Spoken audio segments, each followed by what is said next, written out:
All right, welcome back to our class of stats.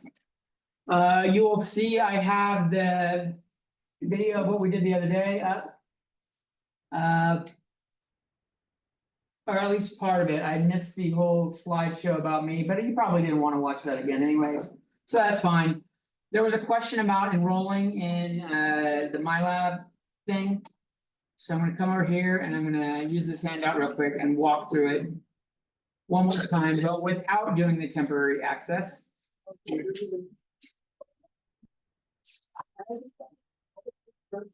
I'll create a new account.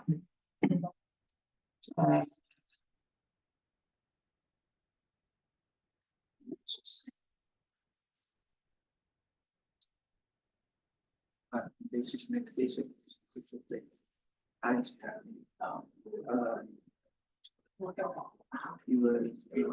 By going to listeners. People, sorry, you can go listen. We are starting just.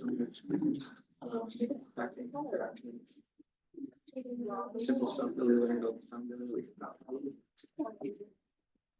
All this on Canvas. So we showed this part before. This wasn't the part that was in question.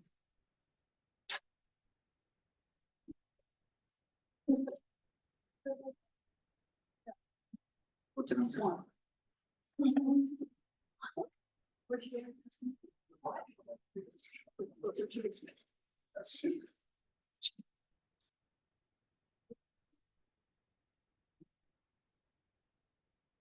And when you get here, if you buy an access code, like not from the website. Like if you go to the bookstore where it's more expensive, or you have a voucher or something like that.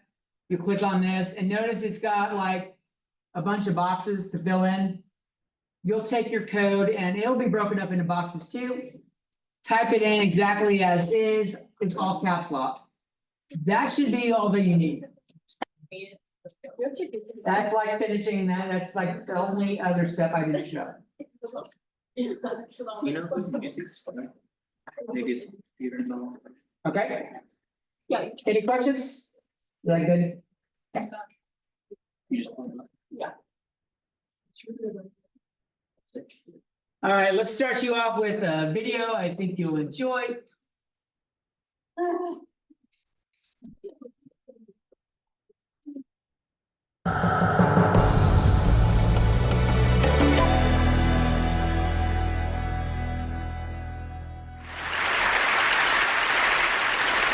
So in college, I was a government major, which means I had to write a lot of papers.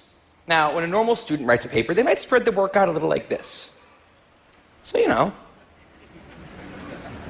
you get started maybe a little slowly, but you get enough done in the first week that with some heavier days later on, everything gets done and things stay civil. And I would want to do that like that. That would be the plan. I would have it all ready to go, but then actually the paper would come along, and then I would kind of do this. And that would happen every single paper. But then came my 90-page senior thesis, a paper you're supposed to spend a year on. I knew for a paper like that, my normal workflow was not an option. It was way too big a project. So I planned things out, and I decided it kind of had to go something like this. This is how the year would go. So I'd start off light, and I'd bump it up in the middle months. And then at the end, I would kick it up into high gear. It's just like a little staircase. How hard could it be to just walk up the stairs? No big deal, right? But then, funniest thing happened. Those first few months, they came and went, and I couldn't quite do stuff. So we had an awesome new revised plan. But then those middle months actually went by, and I didn't really write words. And so we were here. And then 2 months turned into 1 month, which turned into 2 weeks. And one day I woke up with 3 days until the deadline, still not having written a word. And so I did the only thing I could. I wrote 90 pages over 72 hours, pulling not 1 but 2 all-nighters. Humans are not supposed to pull 2 all-nighters. Sprinted across campus, dove in slow motion, and got it in just at the deadline. I thought that was the end of everything. But a week later, I get a call. And it's the school. And they say, is this Tim Urban? And I say, yeah. And they say, we need to talk about your thesis. And I say, okay.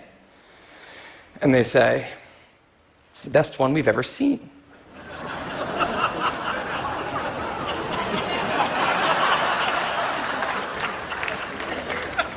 That did not happen. It was a very, very bad thesis. I just wanted to enjoy that one moment when all of you thought, this guy is amazing. No, it was very, very bad. If you like the idea of having a continual harvest out of your garden, basically replacing the grocery store with your Bad. Anyway, today I'm a writer, blogger guy. I write the blog Wait But Why. And a couple of years ago, I decided to write about procrastination. My behavior has always perplexed the non-procrastinators around me, and I wanted to explain to the non-procrastinators of the world what goes on in the heads of procrastinators and why we are the way we are. Now, I had a hypothesis that the brains of procrastinators were actually different than the brains of other people. And to test If you don't know what a procrastinator is, someone who procrastinates is someone that put off till tomorrow what you could have done today. Like wait till the last minute kind of thing. this, I found an MRI lab that actually let me scan both my brain and the brain of a proven non-procrastinator, and so I could compare them, and I actually brought them here to show you today, and I want you to take a look carefully to see if you can notice a difference. And I know that if you're not a trained brain expert, it's not that obvious, but just take a look, okay? So here's the brain of a non-procrastinator. Now, here's my brain.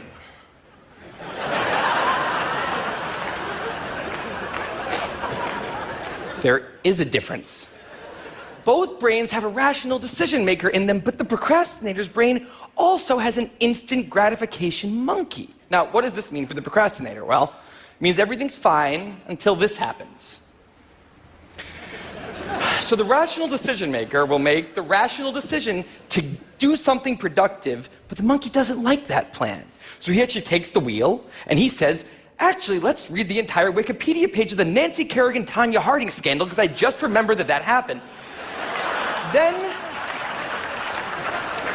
we're going to go over to the fridge. We're going to see if there's anything new in there since 10 minutes ago. After that, we're going to go on a YouTube spiral that starts with videos of Richard Feynman talking about magnets and ends much, much later with us watching interviews with Justin Bieber's mom. All of that's going to take a while, so we're not going to really have room on the schedule for any work today. Sorry. Now, what is going on here? The instant gratification monkey does not seem like a guy you want behind the wheel. He lives entirely in the present moment. He has no memory of the past, no knowledge of the future, and he only cares about two things: easy and fun. Now, in the animal world, that works fine. If you're a dog and you spend your whole life doing nothing other than easy and fun things, you're a huge success. And to the monkey, humans are just another animal species. He has to keep well slept, well fed, and propagating into the next generation, which in tribal times might have worked okay. But if you haven't noticed, now we're not in tribal times. We're in an advanced civilization, and the monkey does not know what that is, which is why we have another guy in our brain, the rational decision maker, who gives us the ability to do things no other animal can do. We can visualize the future. We can see the big picture. We can make long-term plans. And he wants to take all of that into account. And he wants to just have us do whatever makes sense to be doing right now. Now, sometimes it makes sense to be doing things that are easy and fun, like when you're having dinner or going to bed or enjoying well-earned leisure time. That's why there's an overlap. Sometimes they agree. But other times, it makes much more sense to be doing things that are harder and less pleasant for the sake of the big picture, and that's when we have a conflict. And for the procrastinator, that conflict tends to end a certain way every time, leaving him spending a lot of time in this orange zone, an easy and fun place that's entirely out of the makes sense circle. I call it the dark playground. Now, the dark playground is a place that all of you procrastinators out there know very well. It's where leisure activities happen at times when leisure activities are not supposed to be happening.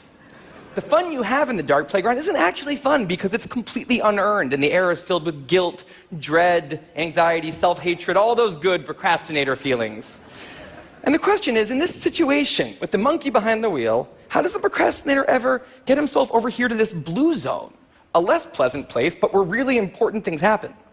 Well, turns out that the procrastinator has a guardian angel, someone who's always looking down on him and watching over him in his darkest moments, someone called the panic monster.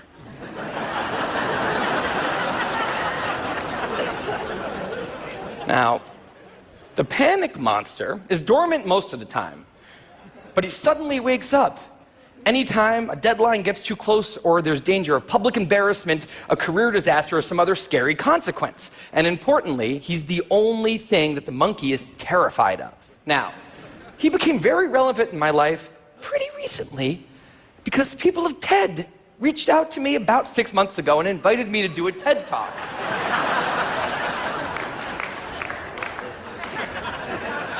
Now, of course, I said yes. It's always been a dream of mine to have done a TED Talk in the past.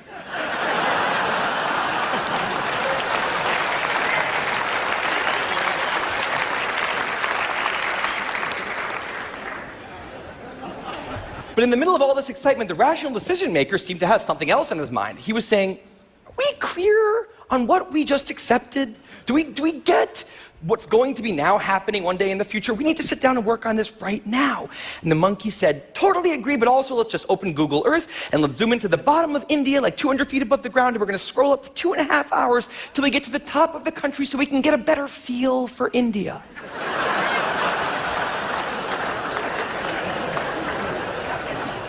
So that's what we did that day.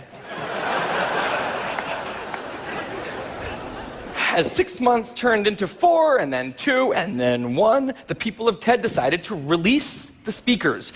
And I opened up the website, and there was my face staring right back at me, and guess who woke up?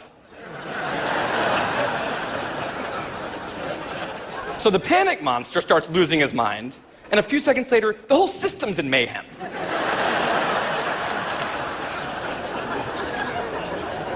And the monkey, who, remember, he's terrified of the panic monster, boom, he's up the tree.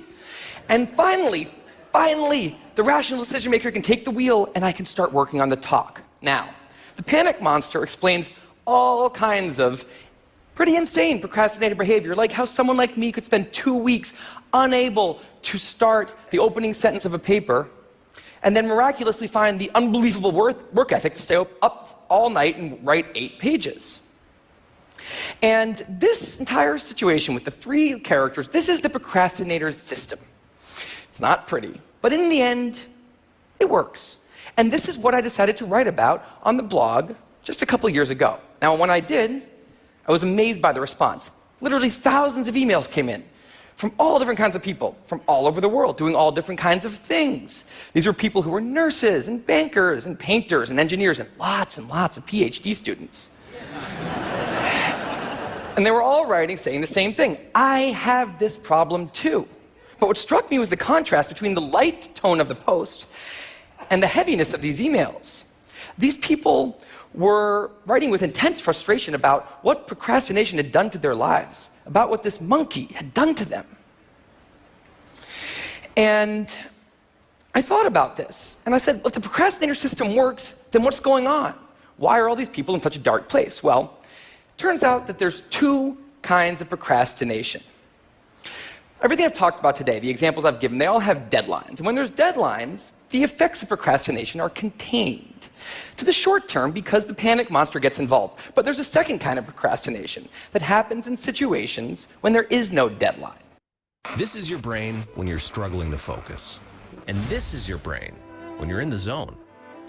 So if you want to have a career where you want to be a self-starter, something in the arts, something entrepreneurial, there's no deadlines on those things at first because nothing's happening at first, not until you've gone out and done the hard work to get some momentum, to get things going. There's also all kinds of important things outside of your career that don't involve any deadlines, like seeing your family or exercising and taking care of your health, working on your relationship or getting out of a relationship that isn't working. Now, if the procrastinator's only mechanism of doing these hard things is the panic monster, that's a problem because in all of these non-deadline situations, The panic monster doesn't show up. He has nothing to wake up for. So the effects of procrastination, they're not contained. They just extend outward forever. And it's this long-term kind of procrastination that's much less visible and much less talked about than the funnier, short-term, deadline-based kind.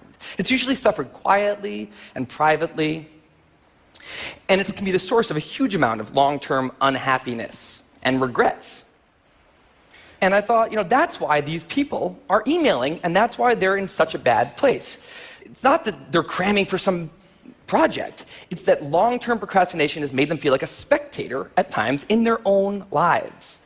The frustration was not that they couldn't achieve their dreams, it's that they weren't even able to start chasing them. So I read these emails and I had a little bit of an epiphany that I don't think non-procrastinators exist. That's right, I think all of you are procrastinators. Now, you might not all be a mess, like some of us, and some of you may have a healthy relationship with deadlines. But remember, the monkey's sneakiest trick is when the deadlines aren't there. Now, I want to show you one last thing. I call this a life calendar. That's one box for every week of a 90-year life. That's not that many boxes, especially since we've already used a bunch of those. So I think we need to all take a long, hard look at that calendar. And we need to think about what we're really procrastinating on, because everyone is procrastinating on something in life. We need to stay aware of the instant gratification monkey. That's a job for all of us. And because there's not that many boxes on there, it's a job that should probably start today. Well, maybe not today, but sometime soon. Thank you.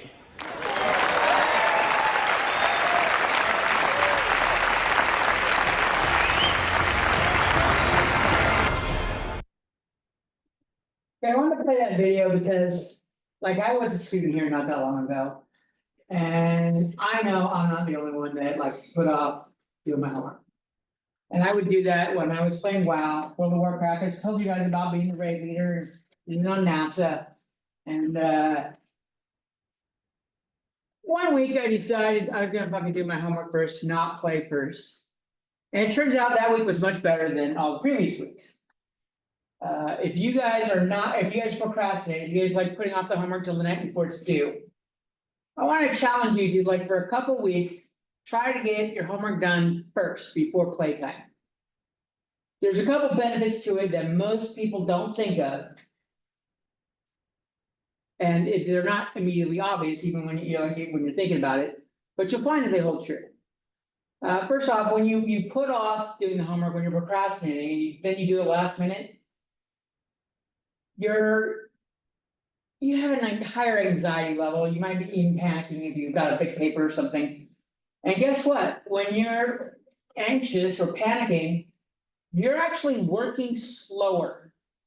You're stopping to think about, oh, fuck, it's due tomorrow morning, and I gotta get it done. Why did So you're stopping and wasting time thinking about what you should have done, or holy shit, or not even thinking about that. Just I gotta get it done. I gotta get it done. And you're not actually focusing on the problem at hand. So homework takes longer, which means you actually have less playtime. Then there's, if you do it first, if you do it right away when it's assigned, it's generally associated with a lecture you heard, you're gonna learn, it's gonna be easier to do because the lecture or the lesson you just had is fresh in your head. So I recommend doing this. It also really lowers the stress level. And it makes life happier in general. When you get it done right away, playtime is stress-free. Because we've all done it. We've all had that paper due, or even in high school you have to do papers and stuff. Put it off. You're hanging out with your friends, you're playing video games, whatever it is you like to do.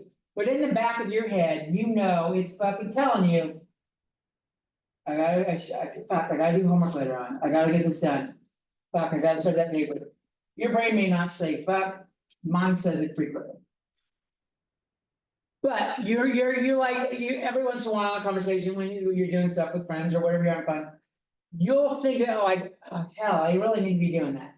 So playtime is actually less fun when you procrastinate. Homework takes longer and playtime is less fun. When you do it right away, there's no pressure. You're not sitting there thinking about how, oh my gosh, it's due tomorrow. No, it's due in a couple days or it's due in a week. You know. You can do it. It's still maybe stressful if you don't like the topic, but there's no stress being induced by a deadline. And then being able to enjoy playtime without regret or remorse. Yeah, it's worth trying. Try for a couple weeks, even a week. See if the quality of life's even better. Fuck, you'll even sleep better. Because if you got like a paper, they always sign paper with a lot of time to do it. That week, you know, like you put it off to the last couple days. That week before, you're not sleeping as well, because you like wake up like, fuck. I didn't get any of that paper done. I'll do it today. And then you don't do it today. And so like sleep's even less, but helpful. Everything gets better. And you literally have more time for play. Because homework takes less time. Most people don't think about how homework takes longer, or the shit you don't want to do takes longer. But you really do slow down when you're panicking. What else did I want to do here? Let's see, we did the access code thing. Let's play a couple fun games. And we'll watch another video.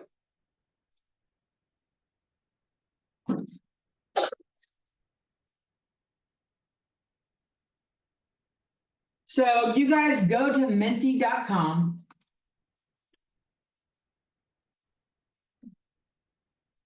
And when you go, and you can do it on your phone or your laptop. It works on your phone.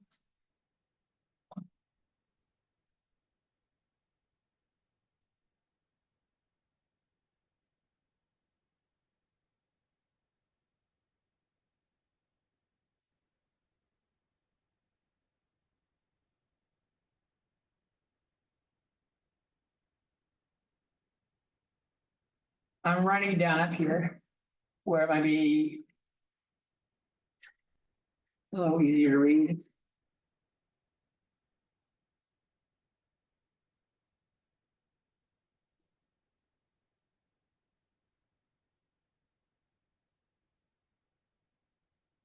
Enter that code, and then there's a question that says, what are the inequalities of successful? Thank you. And it's all fucking blurry too. MF.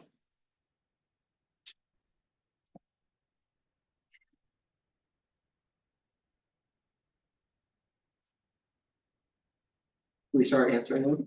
Yeah, Okay. just do the first question for now. If it lets you do the second question, I would wait on it. You're allowed to enter more than one response. Did you just do one at a time, like one word phrase, like a phrase, enter it? I think you can do up to like 10, I think it's set at. But do the ones that you think of. And then after I give everybody about a minute or a couple minutes, we'll show the results of what everybody said.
Can I put one word or do we have to? You can do as many as you want or as few as you want. Just whatever comes to mind.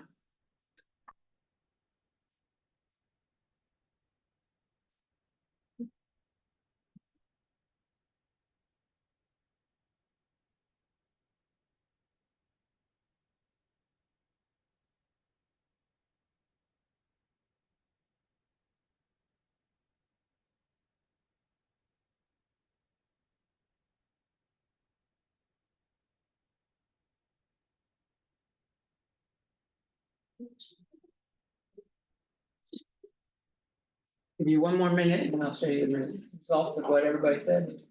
It's completely anonymous, you won't know what others said, but you will know how often someone, or how often an answer came out.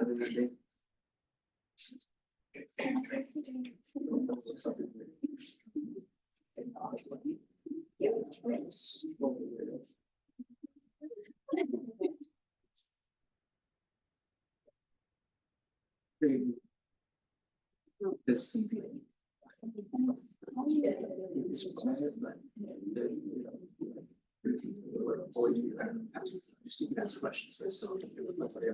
Or if you're still typing, that's fine, I'm gonna show what we got so far. This is called a word cloud. The bigger the response, the more people that said it. Make sense? So the ones that are big, like responsible and responsibility, had the most common responses.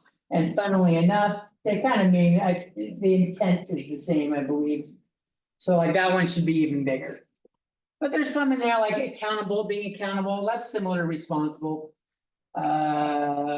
Resourceful. Taking notes. Being strong-willed.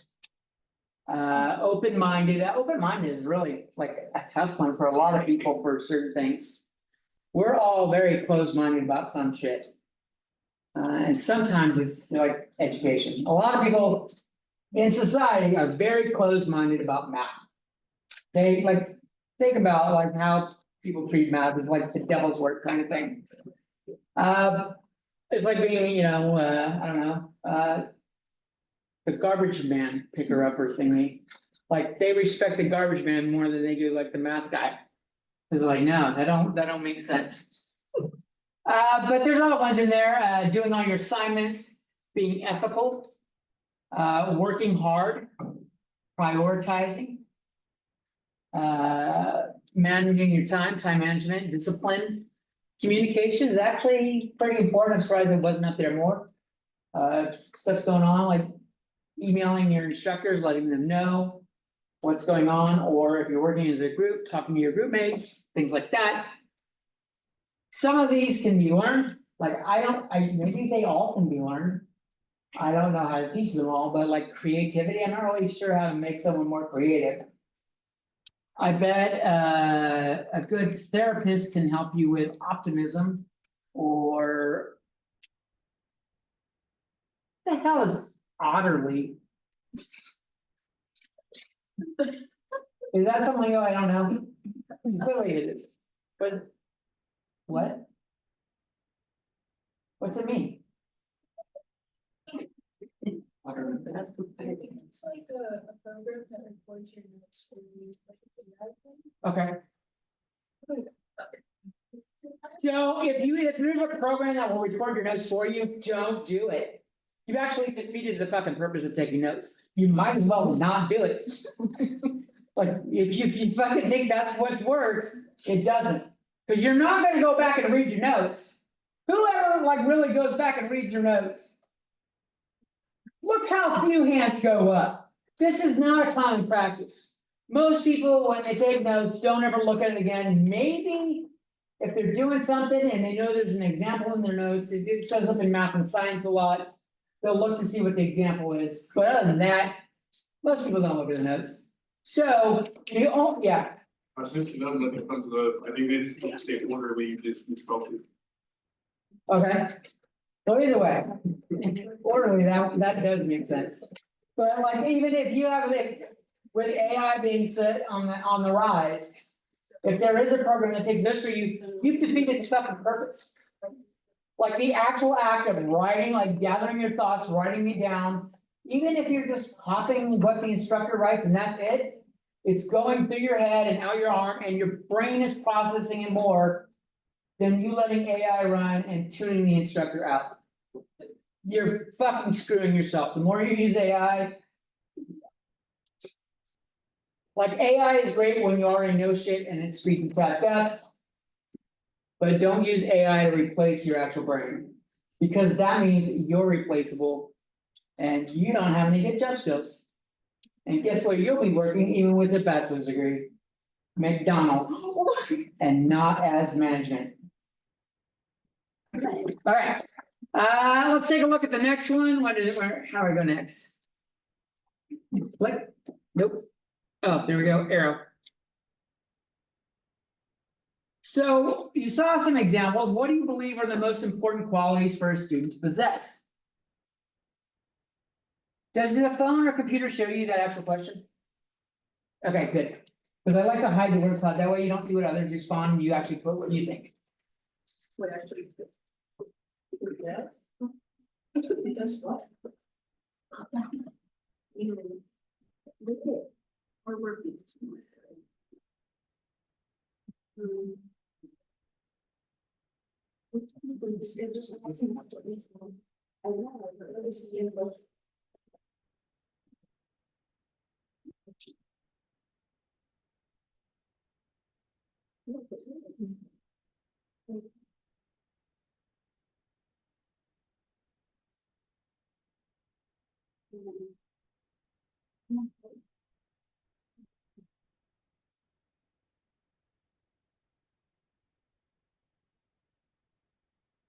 I have a feeling someone's doing just like the same answer over and over. Because a couple words are getting larger and larger and larger, but. That's fine. If you really think it's important, you wanna put it several times, you boost it, that's fine. Oh, fuck, that one just popped, and someone just like dropped like 10 of them in a row. Fuck. Cause it was, I didn't even see it on the list, now it's the fucking biggest one up there.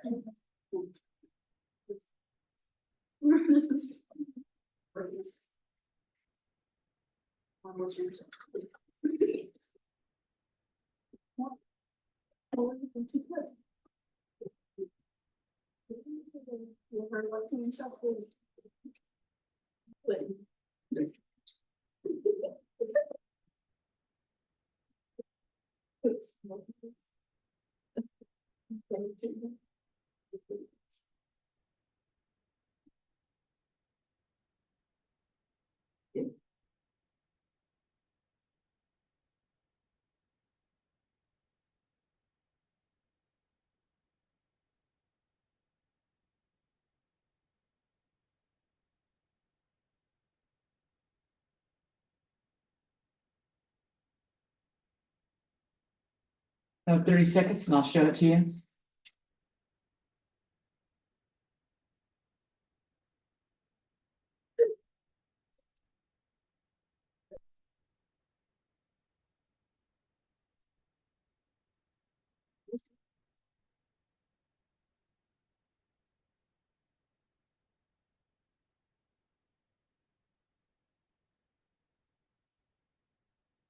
I have a laugh, every once in a while I have an odd laugh.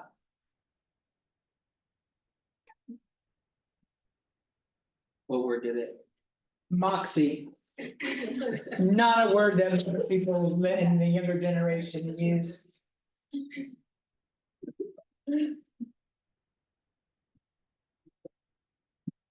Alright, so the ones I see a lot and they're like smart and reading. Were getting big pretty quick. Intelligence wasn't there and then it popped up to be the biggest. So someone dropped that in like 10 times in a row and hit send. Believe it or not, being smart and intelligent is nowhere near one of the best qualities of a student. Because, and I'll tell you why, because I tend to be one of them. Those people don't learn how to study. When shit comes naturally. You don't learn how to study. And then all of a sudden you get to the hard shit and you're fucking clueless. And while all of your peers that fucking worked their ass off and took the hard road and struggled to learn that shit, and now they're thriving. And all of a sudden you look like the dumbass. Cause you really don't, you never learned how to study. I have a student that is taking calculus and computer science with me this semester. He started in algebra with me, and I want to say he failed 2 semesters, but kept coming back. It might have only been 1, but he definitely, like, he struggled. But he persevered. And now he's in calculus, like, made it through algebra, he took trigonometry over the summer, pre-calculus B, passed it on his first try. And now he's taking calculus with me. And when I gave him that first F the first time, I was thinking, this poor guy. I hope he has the perseverance. So a lot of times that F is enough to like make you go, fuck it, I'm gonna change majors. It really is. It's easier to take the easy road than dig in deep and find it. He's gonna be one of the best students ever. Cause he's fucking learned the hard way how to dig in and fucking thrive. He learned what wasn't working for him, what does, and he's doing well. Well, it is only a weekend, but he passed his trig class over summer on 1 try. And summer class for math is not an easy time. I'm guessing that's commitment.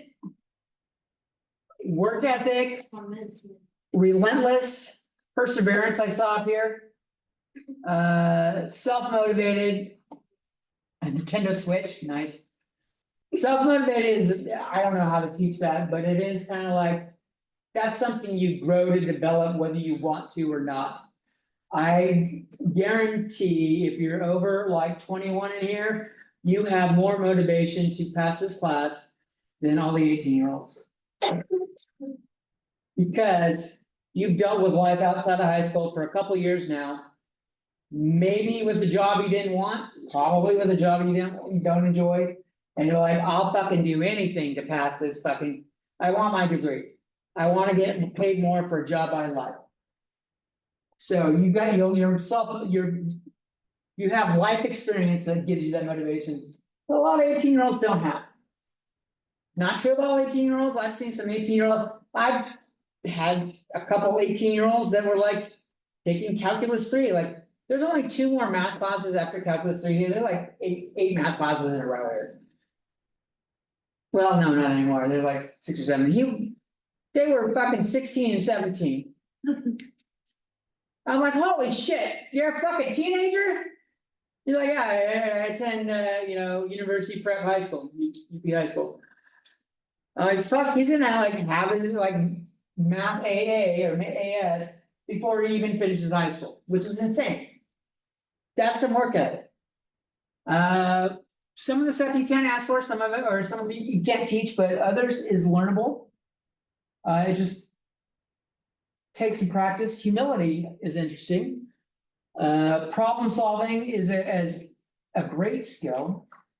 Believe it or not, math classes teach that probably more than the actual math.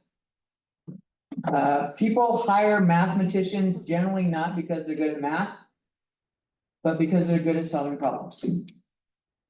So it's like problem solving is a skill set. Like it drives my wife crazy. She'll do the whole, I want to complain about the problem, but not hear a solution. And I'll be like, oh, we could do this, I'll come up with like 2 or 3 ideas. She goes, yeah, okay, we could. I like, wait a second, I've learned, it's 20 years into my marriage, but I've learned, wait, that's not what you wanted to hear right there, is it? She goes, no. I know, honey, it's really rough, it sucks. And then I'm like, I just want to say, like, we can fucking fix it. What's don't fucking just bitch about it, fix it, but sometimes problem solving isn't what you want. Resourcefulness is pretty good. Asking questions is good. Asking questions is one of the better ones, asking for help. Because most students don't do it when they need it. Don't be afraid to ask questions. I try to make myself like as transparent and as human as possible, so that you have no fear of asking me questions. If you have a question in here, I guarantee you, when you ask it, there's more than one person in the room besides you that had the same question but didn't want to raise their hand. That was embarrassed, and you become like a short-term hero for them. You got their question answered by asking. Cause you're not gonna find out unless you do. Reading. Reading is a valuable skill, I'll admit. I love reading. But not textbooks. I fucking hate reading textbooks. If you if you can stomach the reading of textbooks, more power to you. I struggle with any fucking textbook. I learn by listening and writing and, like learning what the teacher shows me. Everyone has different learning habits. Some people it's by text. Let's see.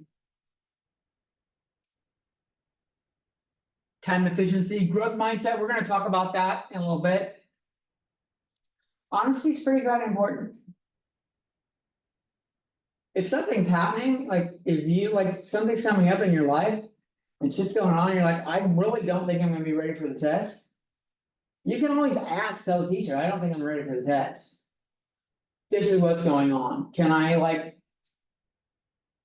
take it over the weekend or the following class day after class or something like that? It doesn't hurt to ask. And it's a hell of a lot better than saying, I don't feel good, I can't come in today. Because then the teacher is not gonna give you an exception. Being honest allows the teacher, it helps.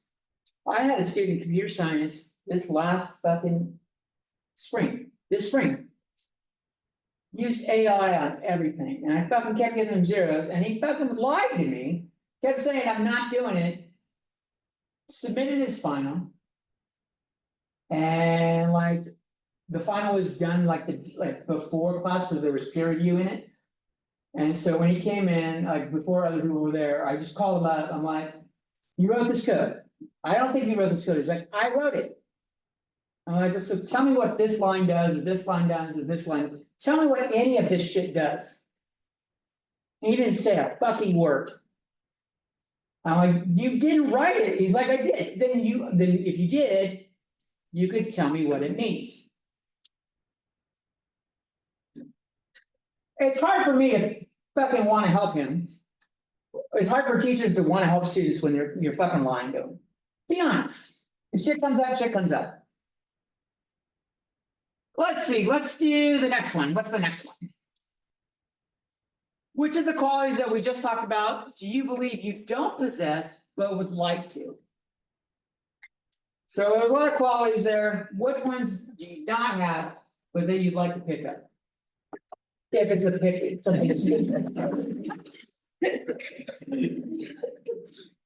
what the fuck did I? Oh, so you can all see what everybody's responding right away? Yeah. So, not who posted it, but we could. You're not supposed to be able to, they changed it. Oh, fuck it, we'll leave it up. Yeah, but try not to look at what other people reply, because it changes the way you think. This is meant to be, it's a shame they fucking changed it.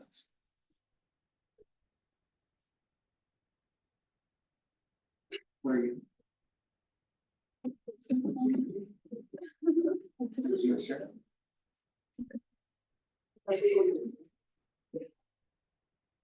First over.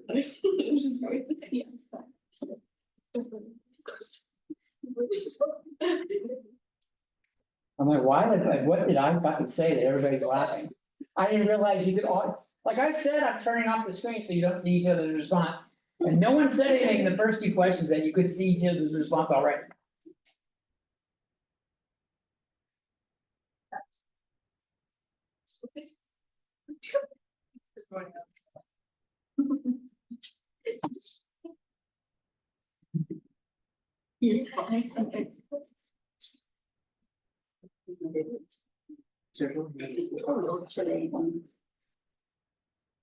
What is it?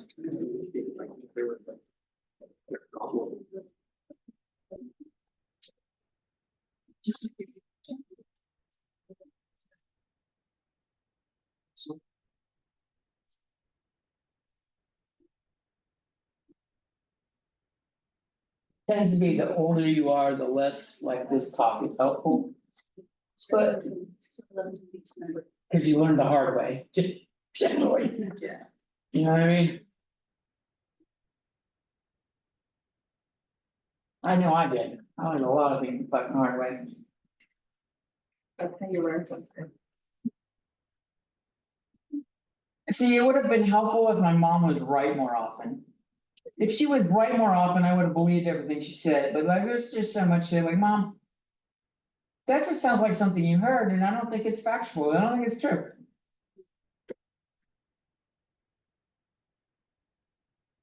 So like, and I didn't grow up with my dad, so like, it was just mom and. She didn't have she wasn't a college student, I was like a first generation student. She like, no college education, she's telling me shit she learned from her mother. Before the fucking internet. Or like probably the fucking found and started, now my mom's like, oh, what's that else?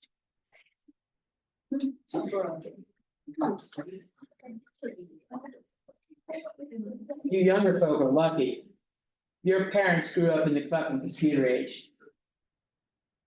People that are my age, maybe a little bit younger than me, your parents didn't. And they're fucking handicapped as fuck at it. Completely like technologically disabled. What? Even if they have the technology to listen to like lessons, they're kind of. Every time I visited my mom in Sacramento, like I would spend a day fucking doing virus management on her computer. She thought every link must be clicked. And it didn't matter how many times I told her, no, who the fuck it is, don't click it. Just because someone sends you a bill and says, you owe this, if you don't recognize the name on the email, don't open it. They do it all the time. Don't even open the damn thing.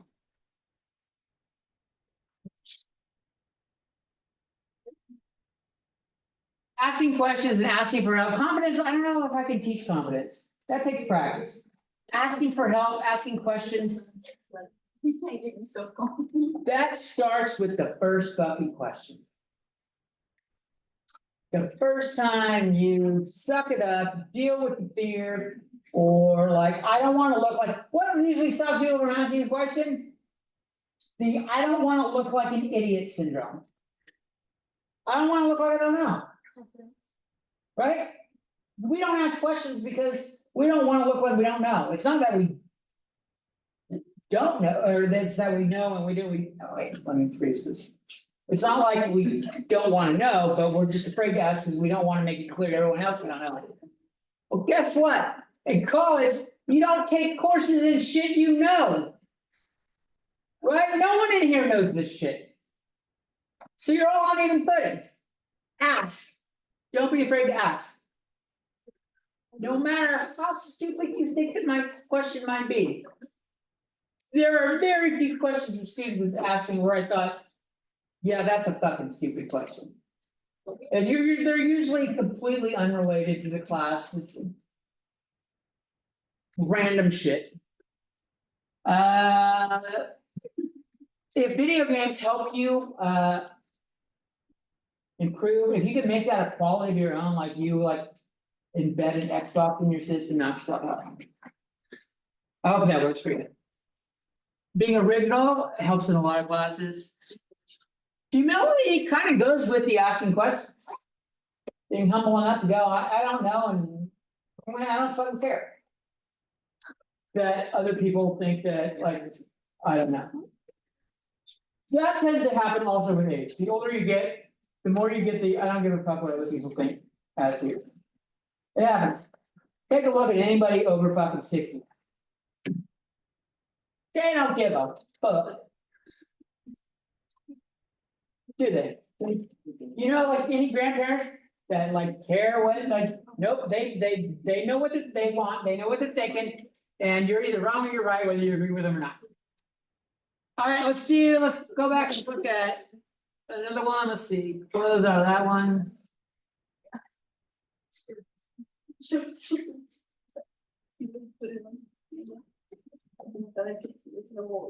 Fuck.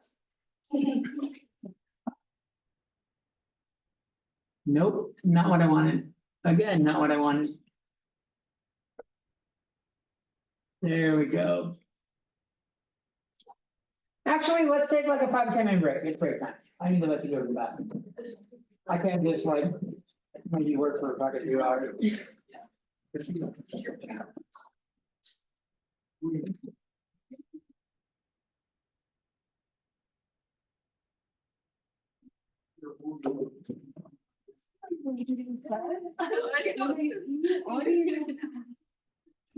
you didn't see what I told Jency and it.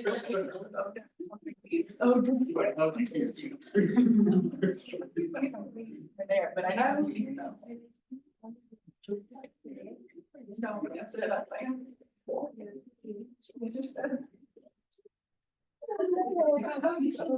Were you over there? I think it was Meg's birthday party. I was over just, no, it was like the day before. Yeah, yeah, but it's so funny because we were just like, Giselle and I. Yeah. And it's like when she started school stuff, so. And I told him, I said, I wasn't hear anymore, like, go back, so. Yeah. Oh, yeah, I gotta do.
Oh, no, it's fine.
Another 2 minutes, no one get started.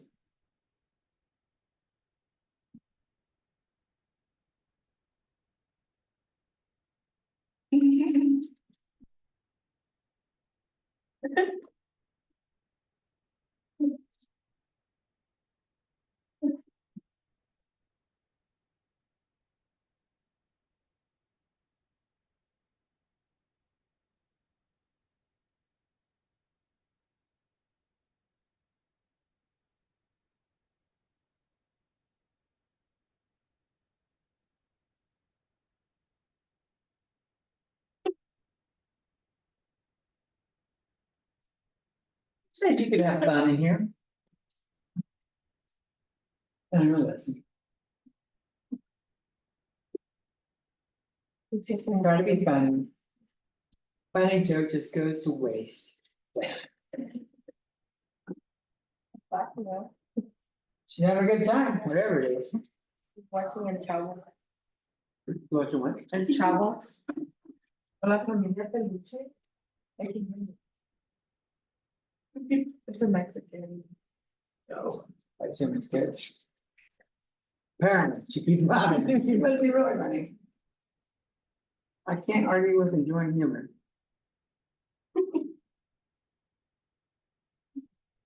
The secret to a long life, I think.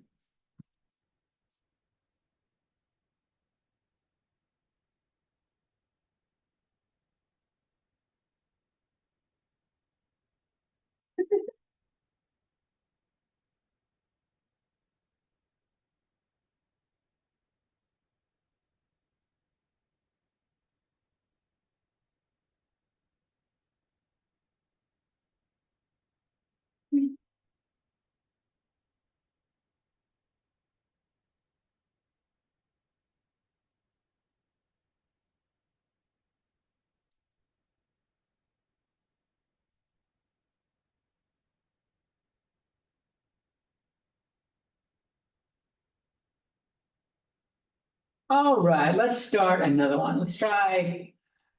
Oh, mindsets looks good.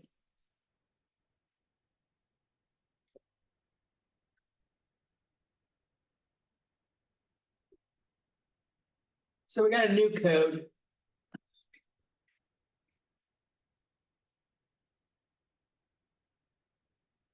So after you enter the new code, a fixed mindset is when you believe you can't get smarter.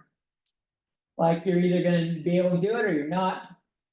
And how do you think that might affect your educational habits?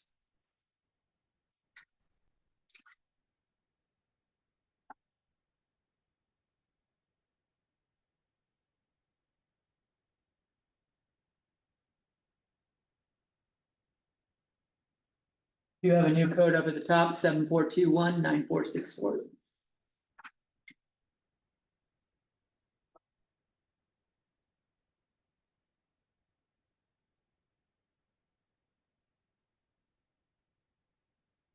You may think this is pointless, but there is a reason to it and it's proven to work.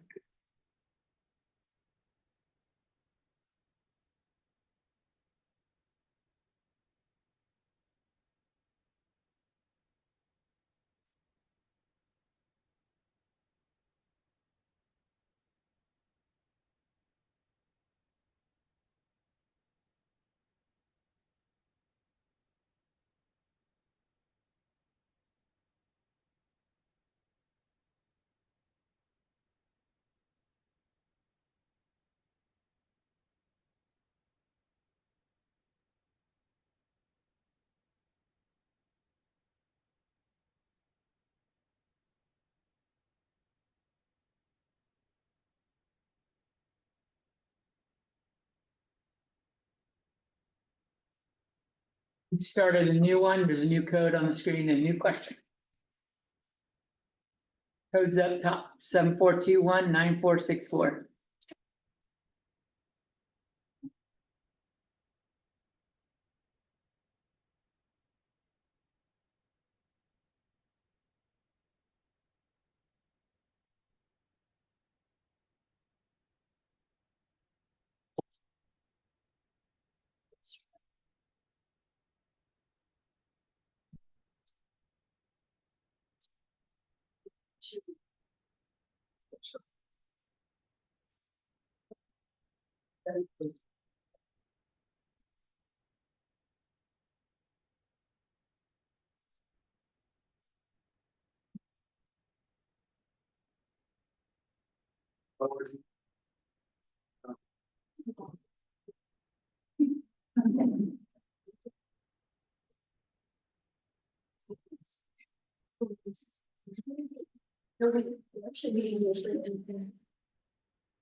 It would be nice to come in. You can.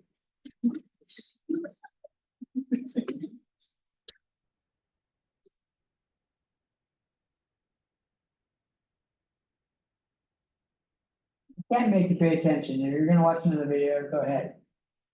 So lose the point of the lesson now, there's something here to gain.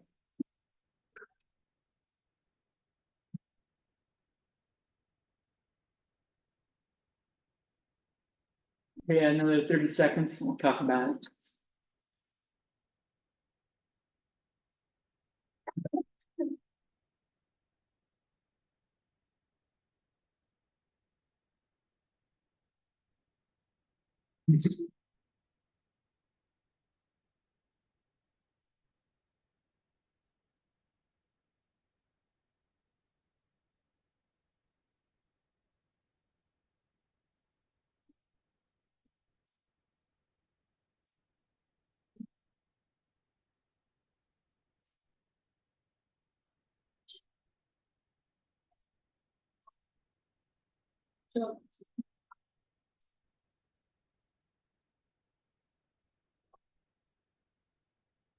All right, we're gonna go through the list, but before I start with the big one, I saw one that I think needs to be addressed first. Suicidal thoughts. If you have suicidal thoughts, please call a suicide hotline, make an appointment to see a counselor. But stop by, talk to me in my office, stay after, say I need to talk to you, just shoot the shit, whatever it is. Try to get it out of your head. I'm not a therapist, but I will do what I can to help you. But please don't give up on life. All right, so with that in mind, we can look at the others. You could lose motivation, have no confidence. It inhibits your growth. Stifles your creativity is a pretty good one. You give up easily. That's true. Like if I try once and I think I can't learn it, if I don't do it right the first time, I can't learn it. What's the point in trying again? Right? Makes sense. But unfortunately, that's like a self-fulfilling prophecy. Makes you insecure, nervous, lots with self-confidence or lack of confidence, low confidence, zero confidence. Lazy is in the whole, don't wanna put any, there's no reason to try. That's a lot of lazy. I think it really goes along with the will to keep trying there. You don't really have it anymore. Okay, with that in mind. What about a growth mindset? A growth mindset is when you believe intelligence can be developed, that you can actually get smarter if you work hard and try. How will that affect your educational habits? If you develop that mindset. If you don't already have it.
You know, 30 seconds.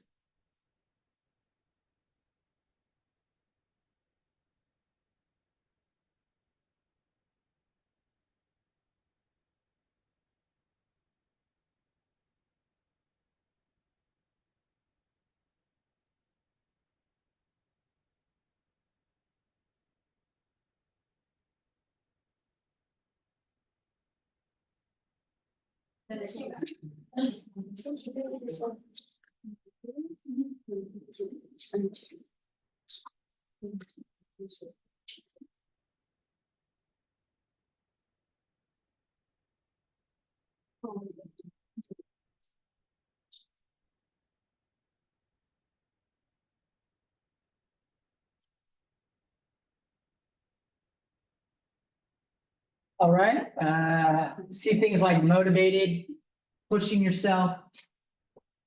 Less overthinking, positive energy. Confident or confidence. Help you achieve your goals. Flourishing growth, of course, Nintendo Switch is totally one of the best benefits of a growth mindset.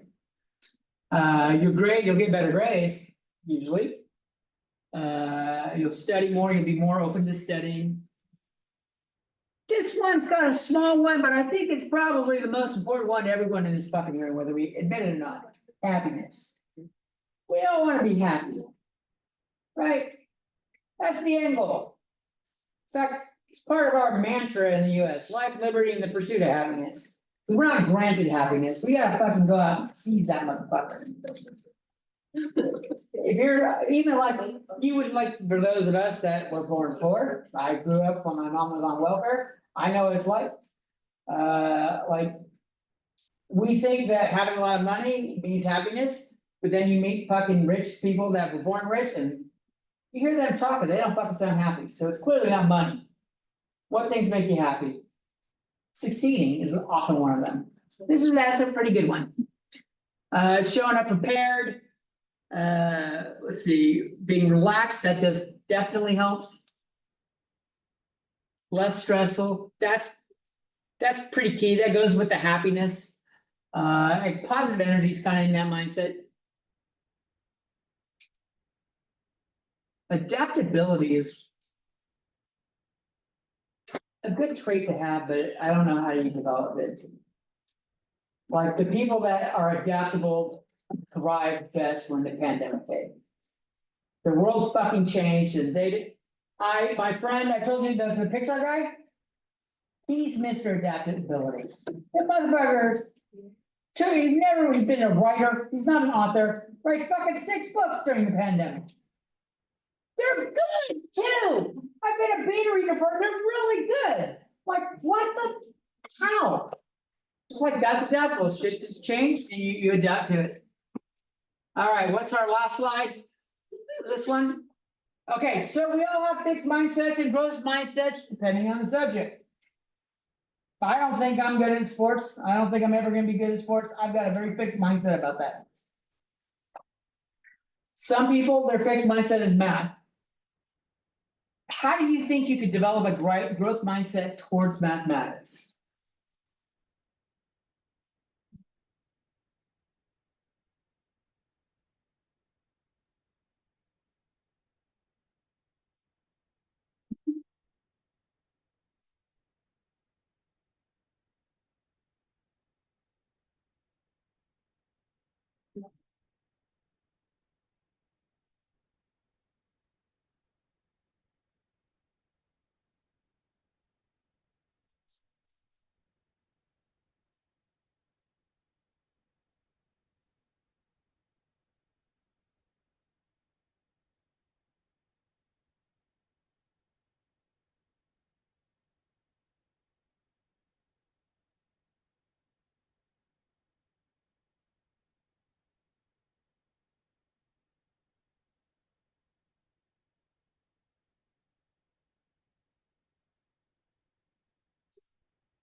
Looks like we got some dominant ones right now already. Ask me for help. There ain't nothing more frustrating than not being able to do something, not knowing, like, you're trying to do it, you're like, it makes you feel stupid not being able to do it. I get it, it happens. Asking for help can help you come to that. Like, if you like figure out, this is gonna happen in this class a lot. You're gonna fucking miss a lot of problems, and the only thing that's probably gonna be wrong for many of them is you didn't fuck around. You rounded the wrong way. And it's not gonna tell you that you rounded wrong. Okay, but like I've had student after student send me questions with the ask my instructor thing, and like I look at what they said. And I look at the actual answer without calculating it, and then the only number that's wrong is the last number and they're off by 1. They just rounded the wrong way. But they don't think they know what they're doing. It happens. So ask questions, attending class. I don't know if it'll help you develop a growth mindset, but it might make it so like math feels like more fun. I do try to entertain. Submit entertaining shit into the topics. Practice more, do it again and again. That actually is from one of the bigger ones. Like, the more you do it, the easier it gets, and then the whole like. This isn't as hard as I thought it was. Right? When you're learning something, it's fucking hard.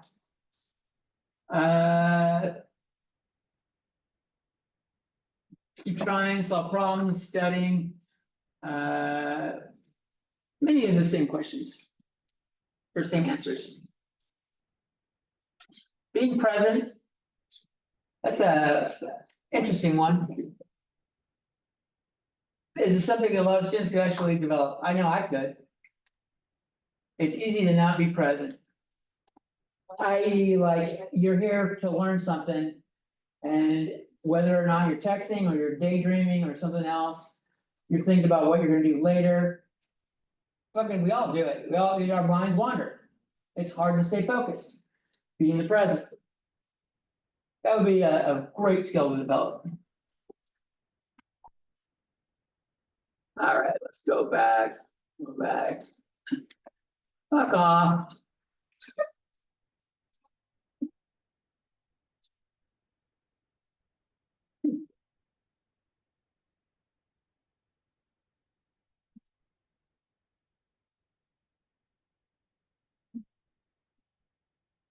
Wow. Over 50 different people responded. I don't know how on a class size this size. And now it doesn't want to let me do the other presentations. That's fucked. Huh. Maybe we'll do it another time then. Most of you have not watched this video, so we're gonna do this one.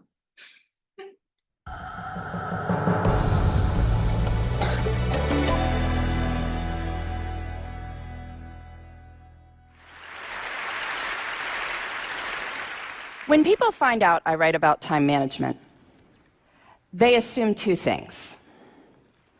One is that I'm always on time, and I'm not. I have 4 small children, and I would like to blame them for my occasional tardiness, but sometimes it's just not their fault. I was once late to my own speech on time management. We all had to just take a moment together and savor that irony. The second thing they assume is that I have lots of tips and tricks for saving bits of time here and there. And sometimes I'll hear from magazines that are doing a story along these lines, generally on how to help their readers find an extra hour in the day. And the idea is that we'll shave bits of time off everyday activities, add it up, and we'll have time for the good stuff. And I question the entire premise of this piece, but I'm always interested in hearing what they've come up with before they call me. So some of my favorites: doing errands in a way where you only have to make right-hand turns, being extremely judicious in microwave usage, so it says 3 to 3.5 minutes on the package. We are totally getting in on the bottom side of that.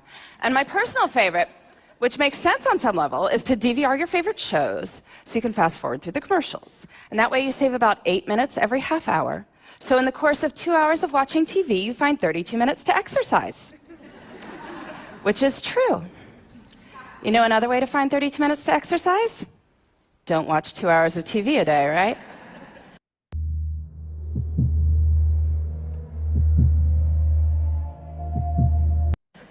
Anyway, the idea is we'll save bits of time here and there, add it up, we will finally get to everything we want to do. But after studying how successful people spend their time and looking at their schedules hour by hour, I think this idea has it completely backward. We don't build the lives we want by saving time. We build the lives we want, and then time saves itself. Here's what I mean. I recently did a time diary project looking at 1,001 days in the lives of extremely busy women. They had demanding jobs, sometimes their own businesses, kids to care for, maybe parents to care for, community commitments. Busy, busy people.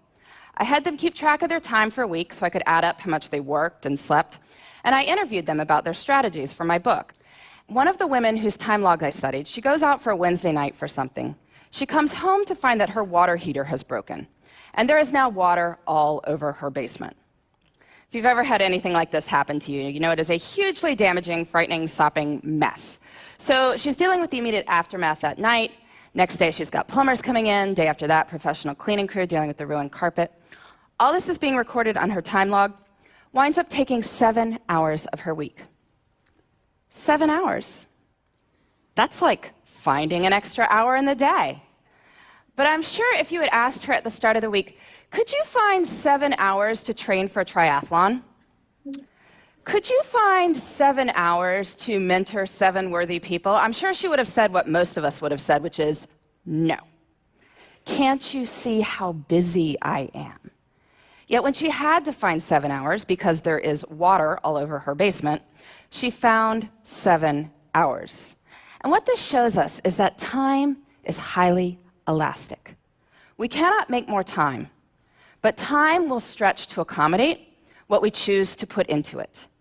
And so the key to time management is treating our priorities as the equivalent of that broken water heater. And to get at this, I like to use some language from one of the busiest people I ever interviewed. By busy, I mean she was running a small business with 12 people on the payroll. She had 6 children in her spare time. I was getting in touch with her to set up an interview on how she had it all, that phrase. I remember it was a Thursday morning and she was not available to speak with me, of course, right? But the reason she was unavailable to speak with me is that she was out for a hike, because it was a beautiful spring morning and she wanted to go for a hike. So, of course, this makes me even more intrigued, and when I finally do catch up with her, she explains it like this. She says, "Listen, Laura, everything I do, every minute I spend is my choice. And rather than say, I don't have time to do X, Y, or Z, she'd say, I don't do X, Y, or Z because it's not a priority. I don't have time often means it's not a priority." If you think about it, that's really more accurate language. I mean, I could tell you I don't have time to dust my blinds, but that's not true. If you offered to pay me $100,000 to go dust my blinds, I would get to it pretty quickly. Since that is not going to happen, I can acknowledge this is not a matter of lacking time. It's that I don't want to do it. Using this language reminds us that time is a choice. And granted, there may be horrible consequences for making different choices. I will give you that. But we are smart people, and certainly over the long run, we have the power to fill our lives with the things that deserve to be there. So how do we do that? How do we treat our priorities as the equivalent of that broken water heater? Well, first we need to figure out what they are. And I want to give you two strategies for thinking about this. The first, on the professional side. I'm sure many people coming up to the end of the year are giving or getting annual performance reviews. You look back over your successes over the year, your opportunities for growth. And this serves its purpose, but I find it's more effective to do this looking forward. So I want you to pretend it's the end of next year. You're giving yourself a performance review, and it has been an absolutely amazing year for you professionally. What 3 to 5 things did you do that made it so amazing? So you can write next year's performance review now. And you can do this for your personal life, too. I'm sure many of you, like me, come December, get cards that contain these folded up sheets of colored paper, on which is written what is known as the family holiday letter. Bit of a wretched genre of literature, really, going on about how amazing everyone in the household is, or even more scintillating, how busy everyone in the household is. But these letters serve a purpose, which is that they tell your friends and family what you did in your personal life that mattered to you over the course of the year. So this year's kind of done, but I want you to pretend it's the end of next year. And it has been an absolutely amazing year for you and the people you care about. What 3 to 5 things did you do that made it so amazing? So you can write next year's family holiday letter now. Don't send it. Please, don't send it. But you can write it. And now between the performance review and the family holiday letter, we have a list of 6 to 10 goals we can work on in the next year. And now we need to break these down into doable steps. So maybe you want to write a family history. Well, first you can read some other family histories, get a sense for the style. And then maybe think about the questions you want to ask your relatives, set up appointments to interview them. Or maybe you want to run a 5K. So you need to find a race and sign up and figure out a training plan and dig those shoes out of the back of the closet. And then, this is key, we treat our priorities as the equivalent of that broken water heater by putting them into our schedules first. And we do this by thinking through our weeks before we are in them. I find a really good time to do this is Friday afternoons. Friday afternoon is what an economist might call a low opportunity cost time. Most of us are not sitting there on Friday afternoon saying, I am excited to make progress toward my personal and professional priorities right now. But we are willing to think about what those should be. So take a little bit of time Friday afternoon, make yourself a 3-category priority list: career, relationships, self. Making a 3-category list reminds us that there should be something in all 3 categories. Career we think about, relationships, self, not so much. But anyway, just a short list, 2 to 3 items in each. Then look out over the whole of the next week and see where you can plan them in. Where you plan them in is up to you. And I know this is going to be more complicated for some people than others. I mean, some people's lives are just harder than others. It is not going to be easy to find time to take that poetry class if you are caring for multiple children on your own. I get that. And I don't want to minimize anyone's struggle. But I do think that the numbers I am about to tell you are empowering. There are 168 hours in a week. When you get your tools from Harbor Freight, something about the job feels different. 24 times 7 is 168 hours. That is a lot of time. If you are working a full-time job, so 40 hours a week, sleeping 8 hours a night, so 56 hours a week, that leaves 72 hours for other things. That is a lot of time. You say you're working 50 hours a week, maybe a main job and a side hustle. Well, that leaves 62 hours for other things. You say you're working 60 hours. Well, that leaves 52 hours for other things. You say you're working more than 60 hours. Well, are you sure? There was once a study comparing people's estimated work weeks with time diaries, found that people claiming 75-plus hour work weeks were off by about 25 hours. You can guess in which direction, right? Anyway, in 168 hours a week, I think we can find time for what matters to you. If you want to spend more time with your kids, you want to study more for a test you're taking, you want to exercise for 3 hours and volunteer for 2, you can. And that's even if you're working way more than full-time hours. So we have plenty of time, which is great, because guess what? We don't even need that much time to do amazing things. But when most of us have bits of time, what do? Pull out the phone, right? Start deleting emails, or otherwise we're puttering around the house or watching TV. But small moments can have great power. You can use your bits of time for bits of joy. Maybe it's choosing to read something wonderful on the bus on the way to work. I know when I had a job that required 2 bus rides and a subway ride every morning, I used to go to the library on weekends to get stuff to read. Made the whole experience almost enjoyable. Breaks at work can be used for meditating or praying. If family dinner is out because of your crazy work schedule, maybe family breakfast could be a good substitute. It's about looking at the whole of one's time and seeing where the good stuff can go. I truly believe this. There is time. Even if we are busy, we have time for what matters. And when we focus on what matters, we can build the lives we want in the time we've got. Thank you.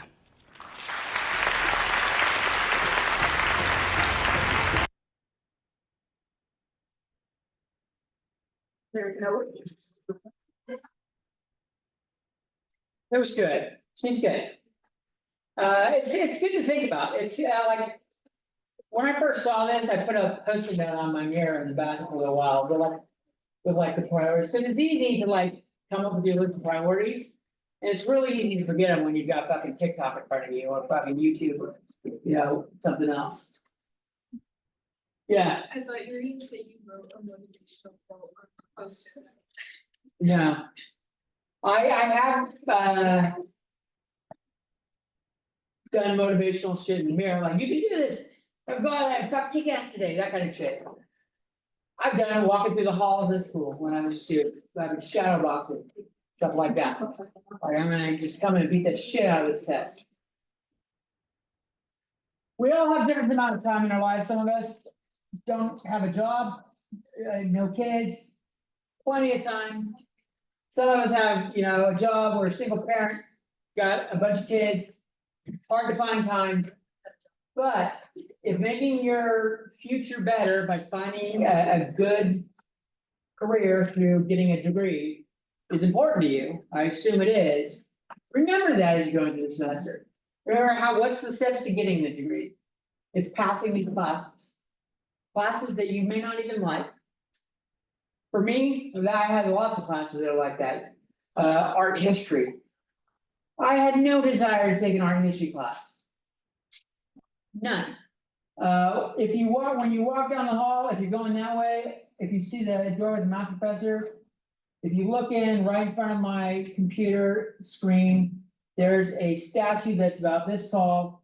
It's a statue of the goddess Nike. It's called, she's the goddess of victory. It's something I saw in art history class and I was fucking inspired. The statue inspired me, and when I saw it available for purchase, I bought it. So like even in classes you don't think you're gonna get something out of, you don't feel it's important to your major or whatever you're trying to do. Give it all you got. Because you never know when it's gonna come up and be important to you. Whether it be this class, statistics, or art history, or writing, or something like that. Like, you're here for a reason, you're here for a degree, keep that in mind, prioritize your stuff, because. And this is good info for those of you that have never worked a dead-end job. You're not gonna fucking like it when you work a dead-end job. Or like, you know, a job with no like great opportunities for growth or good pay. You're not gonna like it. It'll pay the bills for a little while, you'll be happy you got a little extra money for a little while, and then pretty soon you're not gonna fucking like it. And if you wait to do it, it's really hard to go back to school. I know, I returned to school, like some of us in here, returned to school when I was in my either late twenties, I think it was early thirties. I should probably like just figure it out one of these years, how old I was. It's not fucking easy, cause you're working 40 hours a week trying to pay the bills, stuff like that, you're like, how am I gonna squeeze in school? I had a lady that didn't have time to do shit. She had 3 kids, she was in the nursing program. I think had like a job and a half, like she's a single parent. She like arranged Zoom appointments with me to meet at 6 o'clock on Tuesday mornings. Because that was literally the only free time she had to ask questions. She wasn't able to attend class, she watched videos and stuff, but like, she made it a priority. Hopefully you guys will make your education a priority. All of the classes and thrive. Okay? Get the fuck out. Have a good weekend. Make sure you use the interview stuff if you haven't done it yet.